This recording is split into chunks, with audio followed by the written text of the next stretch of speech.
నమస్తే. నేను జర్నలిస్ట్ శ్రీనివాస్. ఈరోజు న్యూస్ అనాలిసిస్‌లో ముందుగా ఆంధ్రప్రభ పేపర్‌లో వచ్చిన వార్తలను చూద్దాం. ఓర్వలేకనే కడుపు మంట, ట్రిలియన్ ఎకానమీ మా సర్కార్ లక్ష్యం, ప్రపంచం అభినందిస్తున్న ప్రభుత్వం మాది. రాజకీయ విమర్శలను పట్టించుకోము. మా ఒప్పందాలన్నీ పారదర్శకం. కావాలంటే క్రాస్ చెక్ చేసుకోండి. పెట్టుబడులు అడ్డుకునే కుట్రలను తీవ్రంగా పరిగణిస్తాం. మీడియాతో సీఎం రేవంత్ రెడ్డి చెప్తుండు. అంటే బీఆర్ఎస్ పార్టీ నాయకులు పదే పదే దావోస్ పోయి ఏం తెచ్చిండు రేవంత్ రెడ్డి, శ్వేతపత్రం విడుదల చేయాలా, అయన్నీ తప్పుడు ఒప్పందాలు, ఎంఓయూలు జరగలే, అసలు ఒక్క రూపాయి రాలేదంటున్నారు. 1,78,000 మేము తెచ్చినాం పెట్టుబడులు, ఎంఓయూలు జరిగినాయి అని చెప్పి ప్రభుత్వం చెప్తుంది. రేవంత్ రెడ్డి గారు చెప్తుండు. ప్రభుత్వం అయితే హైదరాబాద్ వ్యాప్తంగా ప్రతి మెట్రో పిల్లర్‌కి ఒక ఫ్లెక్సీ పెట్టారు. 1,78,000 తెచ్చిన వీరుడు, ధీరుడని. సరే ఆయన ఏం తెచ్చిండు, ఈయన ఏం తెచ్చిండు, దానివల్ల ప్రజలకు ఏం ఉపయోగం అనేది ఇక భవిష్యత్తులో తెలుస్తది. ఎంఓయూలు అయితే జరిగినాయి అనేది కళ్ళకు కనపడుతుంది. కానీ బీఆర్ఎస్ పార్టీ వాళ్ళు లేదు లేదు అది తప్పుడు అంటున్నారు.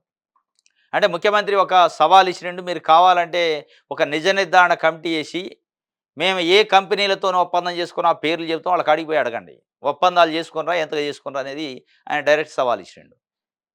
ఆ సందర్భంగా నిన్న ఓర్వలేకనే కడుపు మంట తప్ప ఏం లేదు, పెట్టుబడులు తెచ్చారు అనేది కొంత ఇందులో వాస్తవం కూడా ఉంది. ఎందుకంటే కేటీఆర్‌కి, బీఆర్ఎస్ వాళ్ళకి నచ్చట్లే. రేవంత్ రెడ్డిని చాలా తక్కువగా ఊహించుకున్నారు. ఈయన వల్ల ఏం కాదు, ఏం చేయలేడని.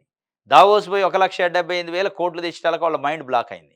అంటే కేటీఆరే ఈరుడు, కేటీఆరే పోటుగాడు, కేటీఆరే తేగలడు డబ్బులు అనేది ఒక అపోహ ఉంది బీఆర్ఎస్‌లో. ఇక మిగతా వాడు ఎవడు తేలేడు, వాళ్ళతోని కాదని. అది రేవంత్ రెడ్డి తెచ్చేటప్పటికి వాళ్ళకి మైండ్ పని చేయట్లేదు ఇప్పుడు. అది నచ్చట్లే. ఇక దానికి రకరకాల ఎలవలు, సెలవులు, పలవలు చేస్తాను. మొత్తానికి ఇది జరిగింది. ఒకటి లగచర్ల రైతులు యూటర్న్ తీసుకున్నారట. భూములు ఇచ్చేందుకు ముందుకొచ్చిన అసైన్డ్ భూముల రైతులు జిల్లా కలెక్టర్‌తో చర్చలు పూర్తి. ఎకరానికి 20 లక్షల పరిహారం, ఒప్పందంపై 40 మంది రైతులు సంతకాలు చేశారట. ఇదే లగచర్ల ఇష్యూ పైన ఆగస్టు ఆ ప్రాంతంలో ఆగస్ట్, సెప్టెంబర్ ప్రాంతంలో అనుకుంటా పెద్ద ఎత్తున గొడవ జరిగింది. కేసులైనయి. దాదాపు 30 మంది వరకు జైల్లో ఉన్నారు 36 రోజుల పాటు. ప్రభుత్వానికి కొంత చెడ్డ పేరు కూడా వచ్చింది దీంట్లో. రైతులకు బేడీలేశారనే విషయం పైన. కానీ మరి ఏం చేశారో మొత్తానికి ఏం గాని ప్రభుత్వం లేతే కాంగ్రెస్ పార్టీ నాయకులు మౌళ్ళు చేశారా, కౌన్సెలింగ్ ఇచ్చారా, బెదిరిచ్చారా, భయానా నయానా మొత్తానికి గాని ఒప్పందం చేసుకున్నారట. నిన్న 40 మంది రైతులు మా భూములు ఇయటానికి రెడీ అని వచ్చారట. దేనికోసం? మరి ఫార్మా సిటీయా?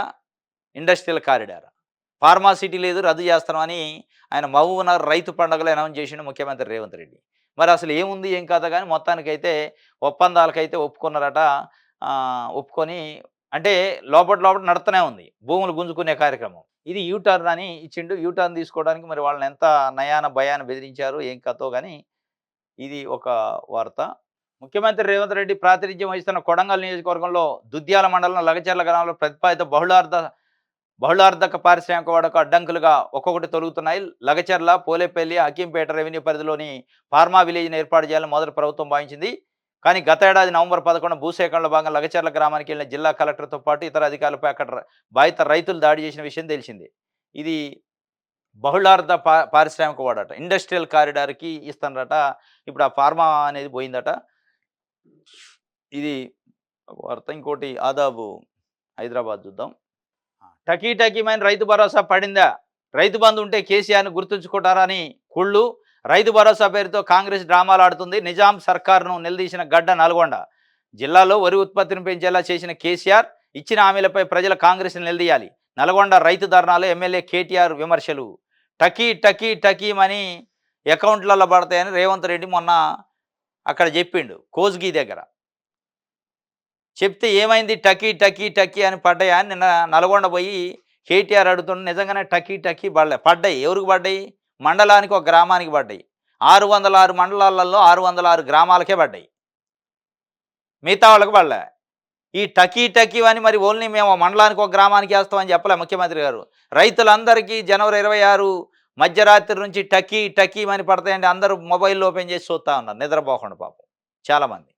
తెల్లారి చూశారు, సాయంత్రం రేపు తెల్లారి చూస్తే ఎక్కడ టకీ లేదు. ఒకటే ఊరుకుంది మండలానికి. అదే నిన్న అడుగుతుండు, మరి ఆ టకీ ఎప్పుడు పడిద్ది, అసలు పడిద్దా పడదా, ఇంకెంత టైం పట్టిద్ది అనేది అగమ్యగా వచ్చినాయి. వదిలేశారు కథం. కాంగ్రెస్ పార్టీ ప్రభుత్వం పనితీరు ఎట్లుంటుందంటే ఆరంభ సూరత్వం. ఇక ఆ రోజు హడావుడిగా ఓపెన్ చేస్తారు, పబ్లిసిటీ, ఫ్లెక్సీలు, బ్యానర్లు, యాడులు, గీడులు అన్నీ వేస్తారు. ఒక ఊరికి ఇచ్చారు, వదిలేశారు. మరి మిగతా ఊళ్ళోళ్ళు ఎటు పోవాలి? వాళ్ళు ఎవరిని అడగాలంటే ఏం తెలీదు. ఇక వాళ్ళు ఏఈఓ దగ్గరకో, ఏఓ దగ్గరకో, వాళ్ళ దగ్గరకో, ఈళ్ళ దగ్గరకో పోతే మాకేం తెలుసు ప్రభుత్వం ఇత్తే ఇత్తామంటారు వాళ్ళు. ఇక మధ్యలో ఇబ్బందులు ఎవరికొచ్చినాయంటే ఇటు రైతులకి, అధికారులకే వచ్చినియి. ఈళ్ళు మళ్ళా ఈళ్ళ పనిలో ఈళ్ళు ఏడనో తిరుగుతా ఉంటారు. అది గాదు, పోదు, మొత్తానికి పడిందా అంటే పడలే టకీ టకీమని. లంచం ఇచ్చుకో, భూములు పుచ్చుకో, జీవో నంబర్ 59కి తూట్లు ప్రభుత్వ అధికారులే కారకులు. ముఖ్య పాత్ర పోషించిన తహసీల్దార్ ఎంవి నరసింహారెడ్డి అట రాష్ట్ర ఖజానాకు కన్నం పెట్టిన అక్రమార్కులు. మేడ్చల్ మల్కాజ్ జిల్లా అధికారుల అలసత్వం, అక్రమ మార్గంలో పట్టా చేసిన వైనం. ఉప్పల్ కల్సా గ్రామంలో 10,150 గజాల భూమి ఖతం. జీవో నిబంధనలు తుంగలో దొక్కిన యంత్రాంగం. తొక్కిద్ది, డబ్బులు ఇచ్చారుగా మరి. లంచం ఇస్తే నిబంధనలన్నీ తుంగలో దొక్కుతాయి, జీవోలు ఉండవు, అన్నీ పోతాయి. ఇక జీవోలు ఎక్కడిది లంచం ఇచ్చాక. ఇది అదాబు హైదరాబాద్ సాక్షి చూద్దాం. 1,80,000 కోట్ల పెట్టుబడులు 14 నెలల్లో అతిపెద్ద విజయం అని చెప్పి ముఖ్యమంత్రి గారు చెబుతుండు. రైట్, ఇది ఒక వార్త. ఇంకోటి, త్రిషాందార్ మహిళల అండర్-19 టీ20 ప్రపంచ కప్ చరిత్రలో సెంచరీ చేసిన తొలి ప్లేయర్గా భారత క్రికెటర్ గొంగడి త్రిష రికార్డు సృష్టించింది. నిన్న స్కాట్లాండ్తోనే ఒక మ్యాచ్ జరిగింది. ఆల్రౌండర్ ప్రదర్శనతో అదరగొట్టిందాడ తెలంగాణ అమ్మాయి. భద్రాద్రి కొత్తగూడెం జిల్లా భద్రాచలం పట్టణానికి సంబంధించి గొంగడి త్రిష. ఆ త్రిష తండ్రి పేరు రామిరెడ్డి. ఈ త్రిష ఈ ప్రతిభ కనపరచడానికి ప్రపంచం అబ్బురపరిచే విధంగా 110 రన్లు చేసింది. స్కాట్లాండ్తోని మ్యాచ్ జరిగితే భారత్ గెలిచింది. ఆ గెలుపులో ఈ 110 రన్లు కూడా కీలకమైనవి. ప్రపంచంలోనే మొట్టమొదటిసారి ఒక మహిళా క్రికెటరు సెంచరీ కొట్టడం, మొట్టమొదటిసారి అండర్-19 దాంట్లో. ఆమె భవిష్యత్తులో ప్రపంచ కప్పు కూడా సాధించాలని, ప్రపంచ కప్లో ఆడాలని ఒక ఆకాంక్ష ఉందట. అసలు దీని వెనకున్న శ్రమ స్టోరీ ఏంటంటే, ఆ రామిరెడ్డి అని వీళ్ళ ఫాదర్ పేరు, భద్రాచలం పట్టణం. ఆయనకు ఉందట అప్పట్లోనే బలమైన కోరిక, క్రికెట్లో అత్యధికంగా పై స్థానానికి పోవాలి, ప్రతిభ కనపరచాలి, క్రికెట్లో అత్యున్నత స్థానానికి పోవాలని. కానీ ఆయన అప్పుడున్న పరిస్థితుల్లో పోలేకపోయిందట. ఆ పోలేకపోయినందుకు ఆయన ఏం చేసిండంటే, నా పిల్లల రూపంలో అయినా దాన్ని సాధించాలి అని ఒక పట్టుదల, ఒక లక్ష్యం పెట్టుకొని ఆయన ఒక జిమ్ ఓపెన్ చేసినాడు భద్రాచలంలో. జిమ్లో ట్రైనింగ్ చేస్తూ మొత్తం ఇదే ఫిజికల్ ఫిట్నెస్, ఫిజికల్ యాక్టివిటీసు పిల్లల్ని ఆ యాంగిల్లో చేసేదట. టీవీలో కానీ సోషల్ మీడియాలో ఏది చూపించినా క్రికెట్కి సంబంధించి చూపించేటోడాడు, వేరే చూపిపోయాడు. క్రికెట్ ప్లేయర్స్ ఇంటర్వ్యూలు ఇవే చూపించాడట. మొత్తానికి ఆ అమ్మాయిని ఆ ట్రాన్స్లోకి తీసుకెళ్ళి అక్కడి నుంచి ఆ త్రిష 7 ఇయర్స్ ఏజ్ ఉన్నప్పుడు ఇక ఇక్కడ లాభం లేదు, భద్రాచలంలో అయితే నేను అనుకున్న లక్ష్యాన్ని చేయించలేనా అమ్మాయితోనని చెప్పి హైదరాబాద్ షిఫ్ట్ చేసి ఇక్కడ ఒక ట్రైనీగా, ఫిజికల్ ఫిట్నెస్ ట్రైనీగా చేసుకుంటూ ఆ అమ్మాయిని క్రికెట్లో బాగా తర్ఫీదు ఇప్పించి వాళ్ళ వరల్డ్లోనే మొత్తం అబ్బురపరిచే విధంగా 110 రన్లతో స్కాట్లాండ్ పైన నిన్న చేసింది. ఈమెది తెలుగు అమ్మాయి, తెలంగాణ అమ్మాయి. చాలా గర్వకారణం అనమాట. నిన్న ముఖ్యమంత్రి, మిగతా కేటీఆర్ గారు వీళ్ళంతా కూడా ఆ అమ్మాయికి కంగ్రాచులేషన్ చెప్పారు. మన ఈహా టీవీ తరఫు పక్షాన కూడా ఒక తెలంగాణ ఆడబిడ్డ మహిళల క్రికెట్లో ప్రపంచంలోనే మొట్టమొదటి రికార్డును బద్దలు కొట్టింది. కాబట్టి ఈహా టీవీ పక్షాన కూడా వెరీ వెరీ కంగ్రాచులేషన్ చెప్తున్నాం మనం. ఎందుకంటే త్రిష గొంగడి సునీత తెలంగాణ ప్రాంతం, భద్రాచలం అనమాట. ఇది ఒక వార్త సాక్షికి సంబంధించి. నమస్తే తెలంగాణ చూద్దాం. నీలగిరి యుద్ధ పేరట నిన్న నల్గొండలో రైతు ధర్నా జరిగింది. నాట్లప్పుడు రాదు, ఓట్లప్పుడే రైతు బంధు. స్థానిక సంస్థల్లో ఓట్ల కోసం కొత్త డ్రామా, ఏడాదులు దరఖాస్తులు, దందాలతో పాలన. మోసం చేయడమే చరిత్రాత్మక నిర్ణయమా? కేసీఆర్ హయాంలో నల్గొండకు దిశ. క్లాక్ సెంటర్లో చర్చకు కోమటిరెడ్డి సిద్ధమా? పోలీసు అధికారులు అతి చేస్తే వడ్డీతో చెల్లిస్తాం. నల్గొండ మహాధర్నాలో కేటీఆర్ హెచ్చరించిండు. 17,500 రూపాయలు ఇవాళ రేవంత్ రెడ్డి ప్రతి ఎకరాకి రైతుకు బాకీ ఉన్నాడు, అది చెల్లించాకనే మాట్లాడాలంటుండు కేటీఆర్. 17,500 ఏంటి అంటే 15,000 రూపాయలు ఎకరానికి ఇస్తా నేను, డిసెంబర్లో నేనే ముఖ్యమంత్రి అయితే మీరు తీసుకోవద్దు రైతు బంధు అన్నాడు. అర్థమైందా? అవి ఒక 7,500, మళ్ళీ జూన్లో ఒక 7,500, మళ్ళీ ఇప్పుడు డిసెంబర్లో 7,500. మొత్తం 3 ఏళ్ళు 21, 3 5 22,500 ఇవ్వాల. ఎంత ఇచ్చిండు? 6,000 ఇచ్చిండు. కాబట్టి 17,000 రూపాయలు ఇస్తే నువ్వు అన్న హామీని నెరవేర్చినట్టయితే నువ్వు అసలు బాకీ ఉన్నావని ఆ కార్డులు పట్టుకున్నారు. ఇదనమాట ఆయన చెప్తుండు. నాట్లప్పుడు రాదు, ఓట్లప్పుడే రైతు బంధు వస్తే ఓట్ల కోసమే వాళ్ళు ఉంచుతుండ్రు, ఓట్లు కాగానే ఎత్తేస్తారని చెప్తుండు. పంచాయతీ ఎన్నికలు జూన్లో, ప్రజల నిలదీతో సర్కారులో డైలమా, ప్రతికూల ఫలితాలు తప్పదేమోనని భయం, పథకాలు అమలు తర్వాత పెట్టేయొచ్చున అయిపాయే. పంచాయతీ ఎన్నికలు గురించి అయితే రకరకాల పుంకాలు పుంకాలు అయిపాయే. సంక్రాంతికి నోటిఫికేషన్ వత్తది. అయిపోయింది సంక్రాంతి గాని ఫిబ్రవరిలో వత్తది. ఫిబ్రవరి ఫస్ట్ వీక్ అని కొంత. లేదు లేదు లాస్ట్ వీక్ అని కొంత. ఇదంతా ఇటుపోయి అటుపోయి జూన్‌కి ఎత్తేశారు. జూన్‌లో అట. దీంట్లో ప్రధానమైన కారణం బీసీ రిజర్వేషన్ డిక్లేర్ కాకపోవడం ఒకటైతే, ఇంకోటి ఈ నెల 21 నుంచి 24 మధ్య మన గ్రామ సభలు పెట్టారు. ఈ 4 స్కీములకి. రైతు భరోసా, ఆత్మీయ భరోసా, రేషన్ కార్డులు, ఇందిరమ్మ ఇళ్ళకి. ఆ పెట్టినప్పుడు ప్రజలు వాళ్ళ యొక్క నిరసనని ప్రభుత్వం పైన తీవ్రంగా వ్యక్తం చేశారు. అది భయపడతాండ్రిప్పుడు. అంటే ప్రభుత్వం పైన పాజిటివ్ లేదు. ఈ పరిస్థితుల్లో మనం ఎన్నికలకు పోతే దెబ్బ పడిద్ది. జూన్ దాకా ఈలోపు అన్నీ మంచిగా చేసేసి, వాళ్ళకి ఇస్తానన్నయన్నీ ఇచ్చి, కొంత ప్రజల్ని కూల్ చేసిన తర్వాత పోవాలనే ఆలోచనలు అట. పంచాయతీ ఎన్నికలైతే ఇప్పట్లో లేవట, జూన్‌లో ఉంటాయట. రేవంత్ పాలనలో తెలంగాణ నాశనమైంది. రైతు ధర్నాలో మాజీ మంత్రి జగదీష్ రెడ్డి. రాష్ట్రంలో 10 ఏళ్ల అభివృద్ధిని ఏడాదిలోనే విధ్వంసం చేసిన రేవంత్ రెడ్డి పాలనను ఎండగట్టి రైతులకు ఇచ్చిన హామీలను అమలు చేయించేందుకు బీఆర్ఎస్ వర్కింగ్ ప్రెసిడెంట్ కేటీఆర్ రైతు పక్షాన రంగంలోకి దిగారని మాజీ మంత్రి సూర్యాపేట ఎమ్మెల్యే జగదీష్ రెడ్డి చెప్పారు. కేటీఆర్ టార్గెట్ రాహుల్ గాంధీ, రేవంత్ రెడ్డి తప్ప ఏ మంత్రి కూడా కాదని పేర్కొన్నారు. మంగళవారం నల్గొండలో నిర్వహించిన రైతు మహాధరణ కార్యక్రమంలో జగదీష్ రెడ్డి మాట్లాడుతూ ఉద్యమ నేత, తెలంగాణ సాధకుడు కేసీఆర్ 10 ఏళ్లు సీఎంగా ఉండి రాష్ట్రాన్ని అన్ని రంగాల్లో అభివృద్ధి చేశారని వివరించారు. మొత్తాన్ని కేసీఆర్ 10 ఏళ్లు బంగారు తెలంగాణ చేస్తే దాన్ని విధ్వంసం చేస్తాడు రేవంత్ రెడ్డి అని చెప్పి, తెలంగాణ నాశనం చేసిండు అని చెప్పి మాజీ మంత్రి జగదీష్ రెడ్డి చెప్తుండు. రుణమాఫీ కోసం బైక్ ర్యాలీ చేస్తుండట. నేడు మానకోట జిల్లా హరిదాస్ తండా నుంచి ప్రారంభం. యువ రైతు విజయ్. ఈడకొచ్చింది కథ. రుణమాఫీ కోసం బైక్ ర్యాలీ చేయాల్సిన పరిస్థితికి వచ్చింది. వీళ్ళు హడావుడి ఆర్భాటంగా ఓపెన్ చేస్తారు, దాన్ని వదిలేస్తారు. ఇక వాళ్ళ బాధ వాళ్ళు పడాల కింద మీద. ఇప్పుడు ఈ 4 స్కీముల కథ కూడా అదే అయింది. దానికి దిక్కు దివాణం లేదు. దాన్ని ఎవడు అడగాలో కూడా తెలియదు. బీఆర్ఎస్ ఆస్తులు 1618 కోట్లు ఉన్నాయట. కేవలం బ్యాంక్ ఖాతాల్లోనే 1110 కోట్లు. 2023-24లో వచ్చిన వివరాలు 580 కోట్లు. బ్యాంక్ ఫిక్స్డ్ డిపాజిట్ ద్వారా 102 కోట్ల ఆదాయం. ఇతర రాష్ట్రాల పార్టీ ఆఫీసులు 120 కోట్ల ఖర్చు. పార్టీ ఆడిట్ రిపోర్టు విడుదల చేసిన ఎన్నికల కమిషన్. అసెంబ్లీ ఎన్నికల కోసం 197 కోట్లు ఖర్చు. బీజేపీ బ్యాంక్ బ్యాలెన్స్ 7,114 కోట్లు. కాంగ్రెస్ బ్యాంక్ బ్యాలెన్స్ 857 కోట్లు. మొత్తానికి బీఆర్ఎస్ పార్టీ ఆస్తులు 1618 కోట్లట. బ్యాంకులోనే 1110 కోట్లు ఉన్నాయి. ఇది బంగారు తెలంగాణ అయింది. బంగారు తెలంగాణ అయింది అంటే బంగారు తెలంగాణ భవన్ అయింది. తెలంగాణ బీఆర్ఎస్ పార్టీకి వచ్చింది బంగారు తెలంగాణ, బంగారం కనిపించింది. ఇగో ఈ స్థాయిలో వాళ్ళ ఆస్తులు, వాళ్ళ వ్యక్తిగత ఆస్తులు పెరిగినాయి, పార్టీ ఆస్తులు పెరిగినాయి, వ్యక్తిగత ఆస్తులు కూడా పెరిగినాయి. ఇక దీన్ని చూపించి బంగారు తెలంగాణ అంటారు. దాని తర్వాత బీజేపీ కూడా 7,114 కోట్లు ఉంది. అది కేంద్రంలో అధికారంలో ఉంది కాబట్టి దానికి కూడా బాగానే మేలైంది. కాంగ్రెస్కే తక్కువ ఉన్నాయి, 857 కోట్లు. ఇప్పుడు ఈ పెరుగుతాయి. కాంగ్రెస్ ఉంది కదా, ఇప్పుడు ఇది పెంచుకుంటుంది. మొత్తానికి వీళ్ళకి అధికారాలు ఇచ్చేది వాళ్ళ పార్టీ ఆస్తులు, వాళ్ళ పార్టీ నాయకుల ఆస్తులు పెంచుకోవడానికి లెక్కనే ఉంది తప్ప ప్రజల గురించి మాట్లాడేటోడు లేడు, ప్రజల గురించి ఆలోచన చేసేటోడు లేడు. బయటికి ఆలోచిస్తున్నట్టు నటిస్తారు, మీడియాలో ఇట్లల్లో మాట్లాడతారు. కానీ లోపల ఇన్నర్ ఎజెండా వేరే ఉంటుంది. ఆరోగ్యశ్రీ అంటే వైఎస్ఆర్ అట, రైతు బంధు అంటే కేసీఆర్ గుర్తుకొస్తారు. స్థానిక ఓట్ల కోసమే కాంగ్రెస్ రైతు భరోసా. మేము నాట్లప్పుడు ఇస్తే వాళ్ళు ఓట్లప్పుడు ఇస్తున్నారు. అస్తం పాలనలో పెరిగిన రైతు, విద్యార్థి, చేనేత కార్మికుల మరణాలు.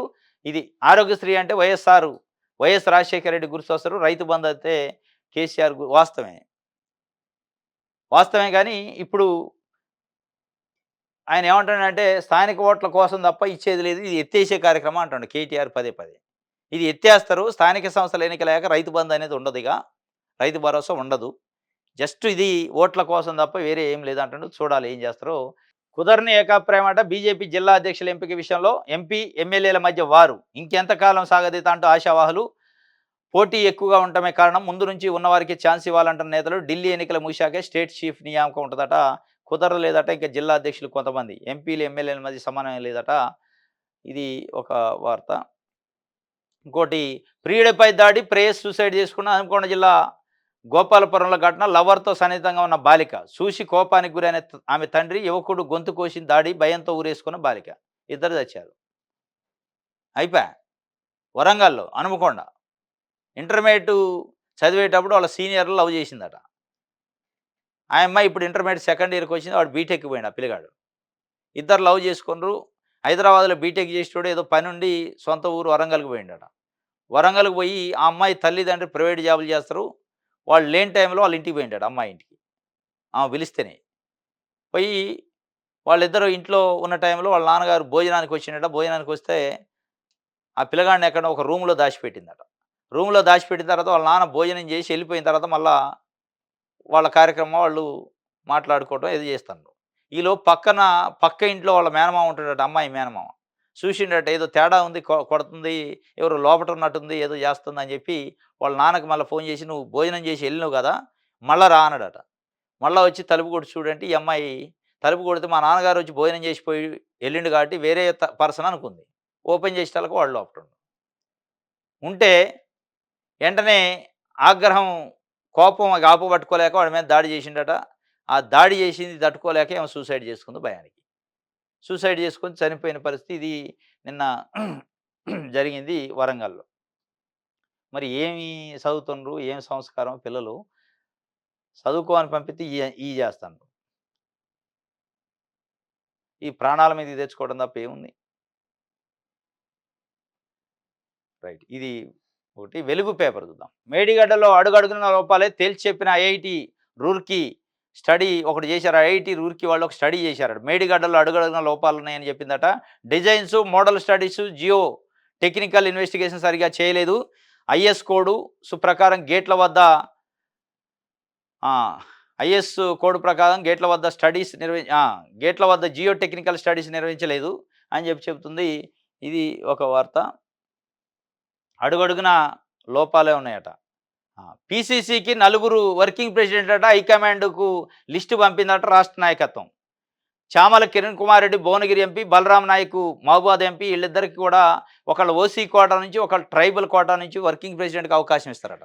అవకాశం ఇస్తూ వాళ్ళు అధిష్టానానికి లిస్ట్ పంపారట. ఇంకొక మొత్తం నలుగురు వర్కింగ్ ప్రెసిడెంట్ ఉంటారట.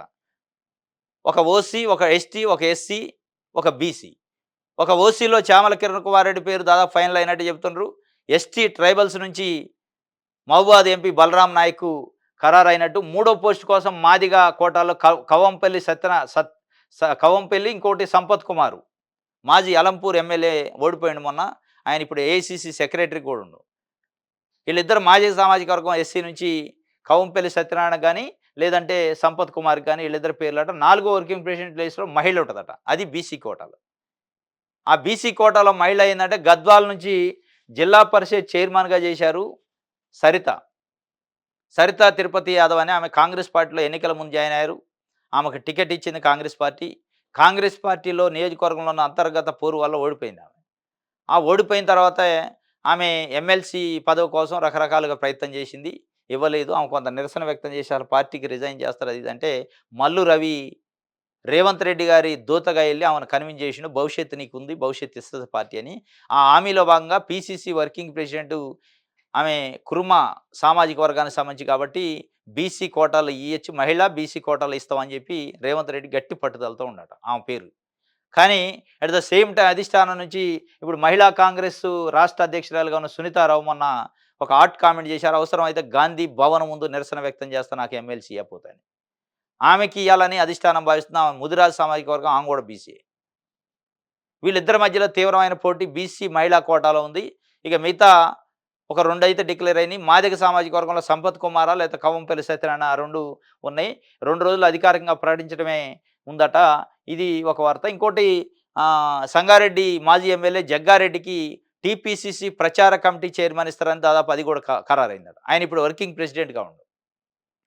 ఆయన్ని పీసీసీ ప్రచార కమిటీ చైర్మన్‌గా ఇప్పుడు మధు యాష్కి గౌడ్ ఉంది. ఆ ప్లేస్‌లో ఆయనకి ఇస్తారట.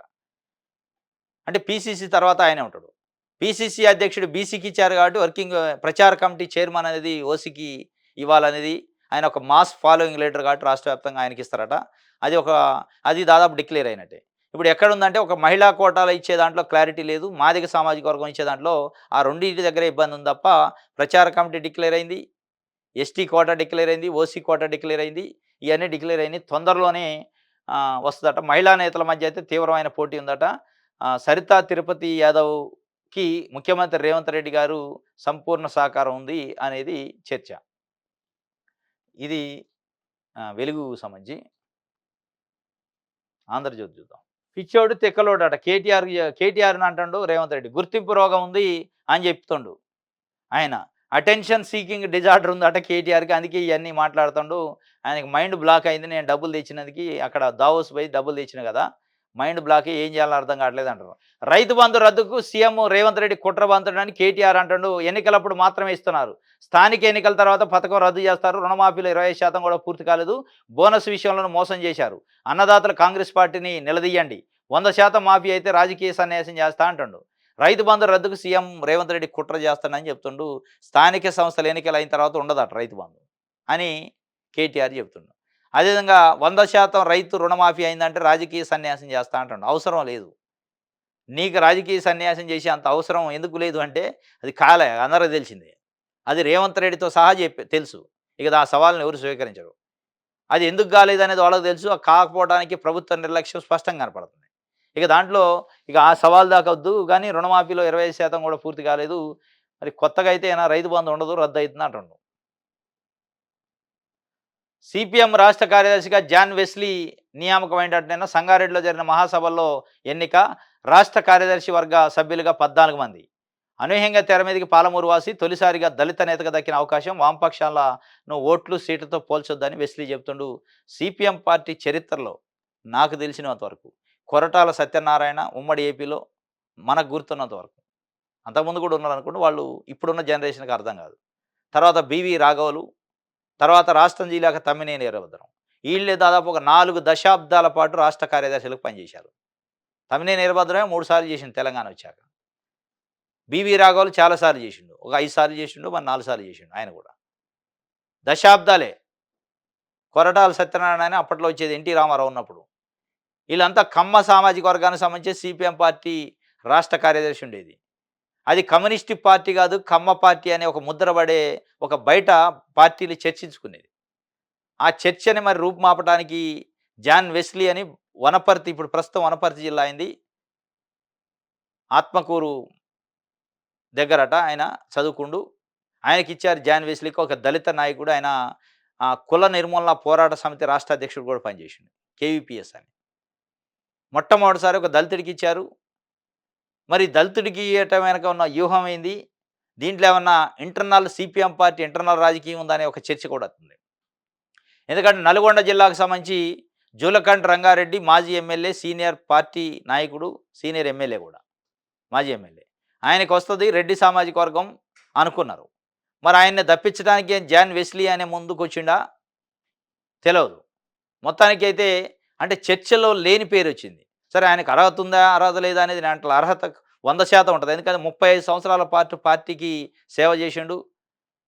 చాలా డెడికేటెడ్ కార్యకర్త ఆయన పార్టీకి, దాంట్లో డౌటే లేదు. ఇది మరి ఇప్పుడు ఏ మేరకు రాష్ట్ర పార్టీ కార్యదర్శిగా అయిన తర్వాత ఆయనకి పార్టీలో ఉన్న ఇంకా మిగతా పెద్దలు సహకరిస్తారనేది కూడా కొంత అనుమానమే. ఎందుకంటే ఒక దళిత నాయకుడికి ఇచ్చిన అనే పేరుతో మరి ఆయనకి పూర్తిగా సహకరిస్తారా, పట్టు రాణిస్తారా అనేది కూడా చూడాల్సింది. మొత్తానికైతే ఒక సంతోషకరం సిపిఎం పార్టీ రాష్ట్ర కార్యదర్శి జాన్ వెస్లీ అనే వ్యక్తికి ఇవ్వటం అనేది. ఎందుకంటే చాలా డెడికేటెడ్ కార్యకర్త ఆయన. పార్టీయే ఆయన జీవితం. పార్టీ ఆయన జీవితం, శ్వాస, ధ్యాస అంతా. రైట్. ఈనాడు చూద్దాం. ఒక్కో రైతుకు సీఎం 17,500 రూపాయలు బాకీ ఉండు. ఈ డబ్బులు ఇచ్చాకే రేవంత్ రెడ్డి స్థానిక ఎన్నికల్లో ఓట్లు అడగాలి. రుణమాఫీ, రైతు బంధు, వరికి బోనసులలో కాంగ్రెస్ మోసం చేసింది. రైతు మహాధర్నాలో కేటీఆర్ చెబుతుంటే 17,500 బాకీ ఉండట. ఎప్పుడంటే డిసెంబర్లో 5,000 వేసిండు. 5,000లలో 2,500 ఇవ్వలేదు. ఇక తర్వాత ఇప్పుడు 7,500, 7,500, 15,000 ప్లస్ 2,500. అంటే ఇప్పుడు మొన్న డిసెంబర్లో వేయాల్సినవి ఇప్పుడు 7,500. అంతకుముందు జూన్లో 7,500, అంతకుముందు డిసెంబర్లో 2,500 మొత్తం బాకీ ఉండే. ఎందుకంటే డిసెంబర్లో ముఖ్యమంత్రి అవుతానని నేను వస్తే 7,500 ఇస్తా, మీరు తీసుకోవద్దు అన్నాడు. ఇయ్యలే. ఇవ్వకుండా ఎంత ఇచ్చిండు? 7,500 బదులు ఎకరానికి 5,000 ఇచ్చిండు. అక్కడ 2,500 ఎగ్గొట్టిండు. దాని తర్వాత డిసెంబర్ అయ్యాక ఏమవుతుంది? జూన్ వస్తుంది. వానాకాలం పంటకి 7,500 ఇవ్వాలి, ఇయ్యలే. మళ్ళీ మొన్న డిసెంబర్ యాసంగి పంటకి 7,500 ఇవ్వాలి, ఇయ్యలే. ఇవన్నీ కలిపి 17,500 వస్తాయి అంటాడు. అది ఇచ్చి రేవంత్ రెడ్డి మాట్లాడాలంటాడు. మరి ఆ 17,500 6,000 మొన్న వేస్తాను అంటాడు. ఇంకేయలేదు. వేస్తావు అంటాడు. వేస్తే అప్పుడు 11,500 బాకీ ఉన్నట్టు ఇది. ఇది ఈనాడుకు సంబంధించి. ఇది ఈరోజు న్యూస్ అనాలిసిస్. రేపు తాజా వార్తలతో తిరిగి కలుసుకుందాం. Thank you.